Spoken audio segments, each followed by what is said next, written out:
കൊയിലാണ്ടി നഗരത്തിൽ ഇന്നലെ നടത്തിയ ഗണേശോത്സവത്തിൽ നിയമലംഘനം നടന്നു എന്ന് കാട്ടി പോലീസ് കേസെടുത്തു.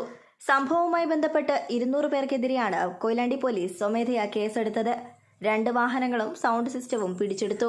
ഇന്നലെ വൈകുന്നേരം 6 മുതൽ 9 മണി വരെയാണ് ഗണേശ ചതുർത്ഥിയുടെ ഭാഗമായി ബജ്രംഗ് ദൾ പ്രവർത്തകർ വിവിധ ഭാഗങ്ങളിൽ നിന്ന് വാഹനങ്ങളിൽ ടൗണിൽ ഒത്തുചേർന്ന് സൗണ്ട് സിസ്റ്റം അടക്കം ഘടിപ്പിച്ച് ഉച്ചത്തിൽ ശബ്ദം മുഴക്കുകയും നാസിക് ഡോളുകൾ കൊട്ടുകയും ഗതാഗത തടസ്സം സൃഷ്ടിക്കുകയും ചെയ്തത്.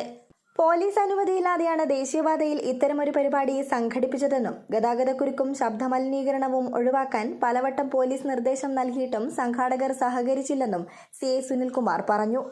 പൊതുജനത്തിന് മാർഗതടസ്സം സൃഷ്ടിക്കുക, അതിതീവ്ര ശബ്ദമലിനീകരണം, പോലീസ് ആജ്ഞ ലംഘിച്ച് പ്രകടനം നടത്തുക എന്നീ വകുപ്പുകൾ പ്രകാരമാണ് കേസെടുത്തത്.